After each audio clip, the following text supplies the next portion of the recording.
उसको हमें खबर करनी है।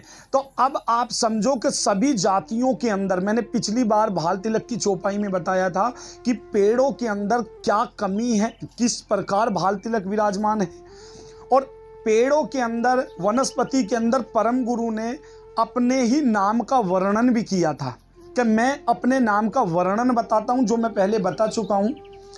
तो जितने भी जीवधारी जो प्राणी स्थावर जाति में रहते हैं वो सभी वाणी उच्चारण करते हैं, लेकिन जो वाणी अंतःकरण से उत्पन्न होती है वो वाणी कहलाती है, लेकिन जो अंतःकरण के मध्य में रह जाती है वो प्रणव विकसित, प्रणव कर्तिकृत कहलाता है। यानी कि कहने का मतलब है अंदर वो क्षर अक्षर कहलाता है। विषय बहुत गंभीर है, एक दिन में समझने आने वाला विषय नहीं है।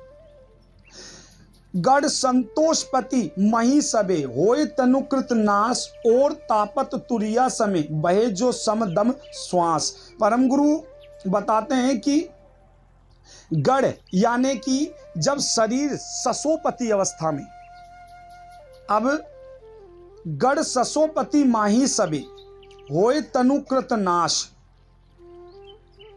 और ताप पर तुरिया समय लहे जो समदम श्वास। यानी कि ससोपति अवस्था जब हमारे अंदर चलती है, शरीर के अंदर जागृत, ससोपति, तुरिया, ये अवस्थाएं, स्थूल सूक्ष्म कारण महाकारण, ये देह हैं हमारे अंदर। तो ये ज्ञान हम बहुत अच्छे से पहले कर चुके हैं। तो हमारे अंदर जब इस घाट के अंदर, इस शरीर के अंदर ससोपति अवस्था चलती है, तो ससोपति अवस्था पूरी प्राकृतिक में ही चलती है, मनुष्य में ही नहीं, सभी में चलती है ससोपति अवस्था। तो कबीर साहिब धर्मीदास जी को कहते हैं जब शरीर में ससोपति अवस्था वर्तमान में विचरण करती है, वर्तमान में मतलब जैसे मैंने पिछली बार बताया कि नाम के पीछे वाला नामी पति सो गया तो कर्म करते करते थक जाएगा कर्मी, पर नामी पति अगर सो गया तो कर्मी करते करते थक जाएगा और अंत में उसका धैर्य ही टूट जाएगा। तो कर्मी को नामी पति तक जगाने का, संबंध बनाने का एक सौदा आना चाहिए, भक्ति में ही वो सौदा बताया था। तो कहते हैं कि विचरण करता जब इस शरीर का सभी क्रियाएं नष्ट हो जाती है, उसके बाद जब शरीर में तुरीय अवस्था आती है तब श्वास एक समान गति में कार्य करता है। कि ससोपति अवस्था के अंदर इस शरीर के चारों अंतःकरण विलिप्त हो जाते हैं, यानी कि चेतनता नहीं रहती, जैसे अभी सोने का उदाहरण दिया। तो जब चारों अंतःकरण इस गति के अंदर सो जाते हैं, उस क्रिया को तुरीय अवस्था के अंदर आने में श्वास एकदम सम चलना शुरू कर देता है।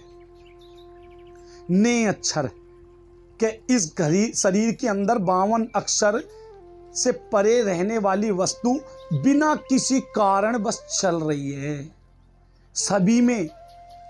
तो इसलिए कहते हैं ना कि भैया वो तो कुछ करेगा नहीं, जो तुम्हें करना है तुम ही करो। तो अब इस बात से संबोधित होकर जो कर्ता का कृत हमारे अंदर मौजूद है वो 52 अक्षरों से परे है।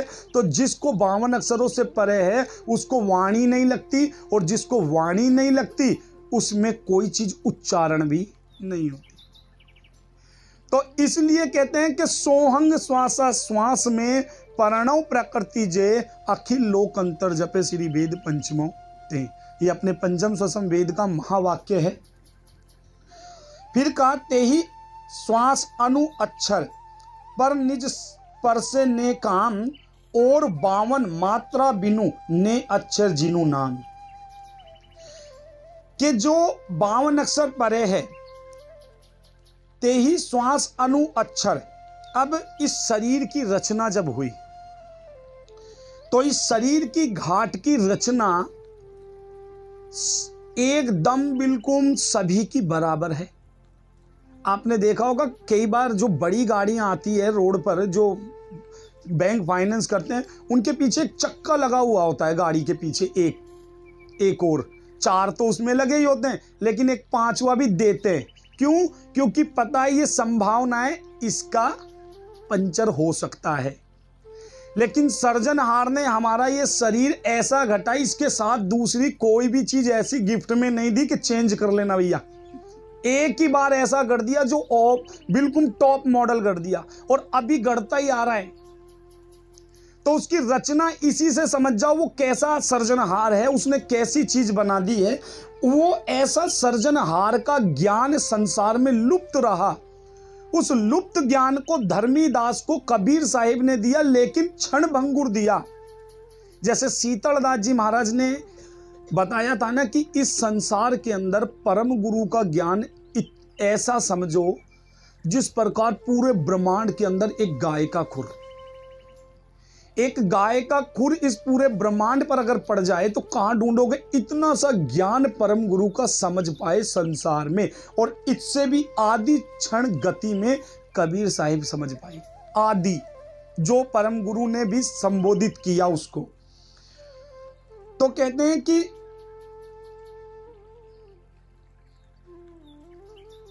ये श्वास रूप पर्णव 52 अक्षरों से अलग है, इसलिए पर्णव को अक्षरों से रहित माना जाता है। कि जो पर्णव है, अभी मैंने बताया ना, जो पर्णव शब्द यहाँ यूज हो रहा है बार बार, वो श्वास के लिए यूज हो रहा है, वो श्वास के लिए यूज हो रहा है। तो पर्णव 52 अक्षरों से परे, ये श्वास रूप पर्णव 52 अक्षरों से अलग है, इसलिए पर्णव को अक्षरों से रहित माना जाता है। ये जो श्वास है ये रचना में नहीं है, ये 52 अक्षरों से परे की वस्तु है, तो इसको अलग माना जाता है, जिस कारण इसको किसी भी प्रकार की भावना ही उत्पन्न नहीं होती। भावना किसको उत्पन्न होती है? जिसमें वाणी होती है, रस होता है, रूप होता है, आकार होता है, लेकिन इसका कोई आकार रूप ऐसा कोई वर्णन ही नहीं है, ये वाणी से ही परे है, इसलिए इसमें भावना उत्पन्न नहीं होती। तो जब भावना उत्पन्न नहीं होगी तो ये बिल्कुल अचेत है, अपनी गति में, बस खाली ये छठी अंश वृत्ति से इस शरीर के घाट को और इस प्राकृतिक की कायनात को चलायमान करके रखा है। तो तेई और पावन मात्रा बिनु ने अक्षर जिनु नाम, इसका नाम ने अक्षर है। ते श्वास रूप पर्णव अक्षर नहीं रहे छे, अर्थात ते पर्णव अक्षर सिवाय ना कोई हता नहीं, पण प्रकारनी भावना सिवाय 52 अक्षर परे जेमा मानव शरीर ना मात्रा में रहता नहीं। के 52 अक्षर के परे है और 52 अक्षर के परे होने के कारण इस शरीर के अंदर खाली चेतनता का ही रूप कर रहा है। जैसे कल मैंने एक उदाहरण दिया था, एक बीज लो, उस बीज को आप हाथ में रखो, उसमें चेतनता तो है, लेकिन चेतनता जब तक अपने घाट से नहीं मिलेगी तब तक वो उगेगा नहीं। अगर उगते, वो अपने घाट के अंदर उगते, तो वो उगने के बाद बीज की उत्पत्ति नहीं कर सकते। परम गुरु ने पहले चौपाई में मैंने बताया था कि यदि कोई बीज उग भी गया तो वो बीज उगने के बाद पुनः दूसरी चीज उत्पन्न नहीं कर सकता। जैसे तुम्हारे घर में कई बार होता होगा, अदरक में जो है पत्ता तो आ जाएगा, लेकिन अदरक के साथ अदरक उग गया ही हो, ऐसा नहीं हुआ होगा। तो परम गुरु श्रीमद करुणा सागर महाराज इस पंचम स्वसम वेद में कहते हैं, कृत विषय 10 इंद्री के लीन ससोपति थाय, पाणव विषय घर एक रस रहे सो रहत कहाय। यानी कि शरीर की आकृति में 10 इंद्रियों का विषय मौजूद है, और 10 इंद्रियां, 5 कर्म इंद्रियां और 5 ज्ञान इंद्रियां। तो 10 विषय इस शरीर के अंदर 10 इंद्रिय है, और इस 10 इंद्रिय के ऊपर गमन करने की जो स्थिति दी है वो मन को दी है। मन एक ऐसी दशा है जिसको पकड़ा नहीं जा सकता, रोका नहीं जा सकता, बस समझाया जा सकता है। किससे? गुरु ज्ञान से। जिस प्रकार किसी शरीर को चोट के लिए आवश्यकता पड़ती है किसी औषधि की, उसी प्रकार इस मन की आवश्यकता गुरु की ज्ञान की औषधि है। गुरु ज्ञान को जो लिया वही सार है। तो कृत विषय 10 इंद्री के लीन ससोपति थाए, पण विषय घर एक रस रहे सो रहत कहाय। के शरीर की आकृति में 10 इंद्रियों का विषय है और 10 इंद्रियां लीन हो जाती है। जब ससोपति अवस्था चलती है तो सारी की सारी 10 इंद्रियां समाप्त हो जाती है। हमारे अंदर तो होती है, लेकिन उनकी कार्य करने की प्रणालियां क्या हो जाती है? खत्म हो जाती है। किस प्रकार? जिस प्रकार मैकेनिक की गाड़ी खड़ी तो रहती है लेकिन चाबी निकालने के बाद वो एकदम शांत हो जाती है। इंजन भी होगा, चलने की कार्य प्रणाली नहीं होगी। तो परम गुरु श्रीमद करुणा सागर महाराज बताते हैं कि इस शरीर के अंदर जो अवस्थाएं हैं, जब जब अवस्था व्याप्ति है, एक एक इंद्रियां अपने अपने कार्यों में गमन करना बंद करती है, लेकिन सारी नहीं। देखो, जागृत अवस्था के अंदर सब चेतन होता है, मन भी चेतन होगा, इंद्रियां भी चेतन होगी, सब चीज चेतन होगा, कान, नाक, आंख, मुख, पैर, सब। लेकिन जब स्वप्न अवस्था आएगी तो स्वप्न अवस्था के अंदर भी हमारी सारी चीजें चेतनता में मौजूद होती है। जब हमें स्वप्न अवस्था के अंदर अगर किसी एकदम से एक्सीडेंट की गति दिखाई देती है तो हमारे शरीर को वो लागू हो जाती है। कोई चीज़ से डर गए तो हमें पसीना लागू हो जाता है। तो कौन सी अवस्था के अंदर, कैसी अवस्था के अंदर कौन सी चीज़ का लुप्त हो जाना, कहाँ पर कैसी गति में लुप्त हो जाता है, ये परम गुरु बताते हैं। तो कहते हैं कि पर्णव विषय धर एक रस से सो रहत कहाय, यानी कि वर्तमान रहत घर में ससोपति अवस्था के अंदर 10 इंद्रियों का गमन हो जाता है, इनकी कार्य क्षमता गमन नहीं करती है। वहाँ पर्णव और विषय एक रूप हो जाता है, उसे रहत घर कहते हैं। कि जहाँ पर 10 इंद्रियां समाप्त हो जाती है, चलना बंद कर देती है, वहाँ पर एक ही गमन करता है, खाली पर्णव। अब ये पर्णव क्षर भी रहा, अक्षर भी रहा, नी अक्षर भी रहा, लेकिन कैसी कैसी गति में ये तीनों में रहा, ये परम गुरु श्रीमद करुणा सागर महाराज ने इस ग्रंथ के माध्यम से हमें बताया। ये जो सार है, ये परम गुरु श्रीमद करुणा सागर महाराज ने इस पंचम स्वसम वेद में दी। और इसीलिए धर्मीदास को बोला कि सार शब्द घर रहती ने अक्षर तनु माय, कहो लक्ष्य विधि विधि समझ सुलभ सुखदाय। क्या अब धर्मीदास इस विधि से समझ करके निज अंतःकरण के अंदर निज कर्ता को खोजने की गति में तुझे दे दिया। अब इस संसार की चकाचौंध रोशनी में अंतःकरण की विषयों को मत उलझाओ। तो जो इस संसार की चकाचौंध में अंतःकरण के विषयों को, शब्द सरप्रस रूप रस गंध को बाहर जोड़ देता है, उसकी इंद्री बाहर गमन करती है। और जो अंतःकरण के अंदर चारों कलाओं के अंदर, शरीर की चारों 5 अवस्थाओं के अंदर अपने अंतःकरण में अपने निज घर को खोजना शुरू कर देता है, वो क्षर अक्षर नी अक्षर कहलाता है।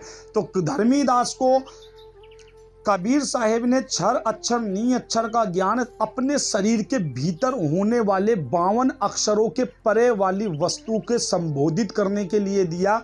और वो वस्तु क्या है, उस डोरी को पकड़ने का स्वसम वेद परम गुरु श्रीमद करुणा सागर महाराज ने बनाया। तो इसीलिए इस वेद में पंचम स्वसम वेद बनाया कि जो 52 अक्षर परे वो वस्तु है, वो किस प्रकार तुम पकड़ सकते हो, किस प्रकार चराचर जगत में गमन करती है, ये इस पंचम स्वसम वेद में आगे चलेगा। पिंड तिंड ब्रह्मांड पर निज भव बिनु कृतसार, चिद खग चक जिनु ग्रमितव अर्थात अर्थ बिनु सार। के संसार के पिंड ब्रह्मांड और निज लक्ष्य बिना सब बेकार है। कि पिंड के अंदर और ब्रह्मांड के अंदर दोनों 52 अक्षर परे वाला चेतन अंश मौजूद है। पिंड में भी है और ब्रह्मांड में भी है, लेकिन वो दोनों मिलता कब है, चिद खग जग जिनु गम तभी। कि वो तब मिलेगा जब तुम दोनों को एक रूप अवस्था के अंदर पाओगे। तो कहने का मतलब यह है, जो योगी योग करते हैं, जो ध्यानी ध्यान करते हैं, वो सारी अवस्थाओं को चीर करके एक चेतनता अपने अंदर पैदा करना शुरू करते हैं। आद तई बिनु सार, कि ये आद की सार है जो मैं धर्मीदास तुझे बताता हूं। अंत सकल घट प्रणव को निज सिवाय तेई ठाम, पिंड ब्रह्मांड नि पर जही महद रहत घर ग्राम।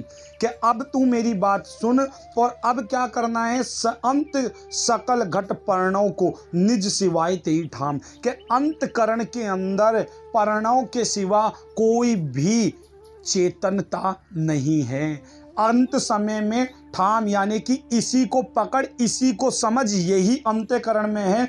पिंड ब्रह्मांड पर जही महद रहत घर ग्राम। तो कहने का मतलब है, जो वाणी उच्चारण हुई अंतःकरणों से, जो वाणी हमारे अंतःकरणों से उच्चारण हुई वो शब्दों में आ गई, लेकिन जो अंतःकरण के अंदर रह गई वो अजपा हो गई, वो नी अक्षर है। जो अंदर रहा वो नी अक्षर है। फिर ससोपति अवस्था के अंदर जब इंद्रियों का अंतःकरण का दमन हो गया वो क्षर अक्षर है। फिर अंतःकरण के बाद जब ससोपति तुरीयावस्था में चारों 10 इंद्रियों का गमन हो गया वो नी अक्षर है। इस गति में, तीनों गति में एक गति सम करनी है धर्मीदास तुझे, और उस सार वस्तु को पकड़ना है, तब तू निज अपने घम में ठा पाएगा, अन्यथा नहीं। तो ये परम गुरु श्रीमद करुणा सागर महाराज ने पिंड ब्रह्मांड पर जेहि महाद रहत घर गाम, पर्णो सकल रहत घर छेवट निज सोए, अंत समय तहीं रही रहे जदित रह घर सोए। के अंत समय में धर्मीदास अंत समय ताही रहे जदिप रहत घर सोए। के अंत समय में इस चीज को पकड़ के ही तुझे इसी में विलिप्त होना है, तब ही मुक्ति समझ। ये कबीर साहेब और धर्मीदास का संवाद था। आज इस विषय को यहीं खत्म करेंगे। इस विषय को बताने का मेन यही था कि अब आपको समझ में आएगा कि परम गुरु ने अब ऐसा क्या आगे बताया जो कबीर साहिब ने धर्मीदास को नहीं बता पाए। अब परम गुरु अब बताना शुरू करते हैं कि धर्मीदास को जो सार शब्द मिला, उस सार शब्द के पूर्णता मुक्ति नहीं है। वो सार शब्द नहीं अक्षर पूर्ण मुक्ति नहीं है। वो एक धाम में जाने के बाद पुनः ही चक्र में वापस आना पड़ेगा। इसलिए कबीर साहिब चारों युगों में आए और परम गुरु एक बार कल्प में एक ही बार आते हैं। तो अपना सौभाग्य है कि हमें परम गुरु श्रीमद करुणा सागर महाराज का सानिध्य मिला, और इस सानिध्य के साथ हमें भक्ति करने का सौभाग्य मिला। परम भाग्यशाली हैं हम लोग के परम गुरु श्रीमद करुणा सागर महाराज का सानिध्य मिला। ऐसा सानिध्य है जो संसार में सामान्य नहीं है, मामूली नहीं है। इसलिए जिस प्रकार धर्मीदास जी कबीर साहिब के प्रिय रहे, ऐसे ही परम गुरु श्रीमद करुणा सागर महाराज नारायण दास जी के लिए थे कि धन्य है नारायण दास, तुझ बिन सब में प्रिय नहीं जन कोई, कि तेरे जितना मुझे प्रिय इस संसार में कोई रहा ही नहीं और कोई होगा भी नहीं।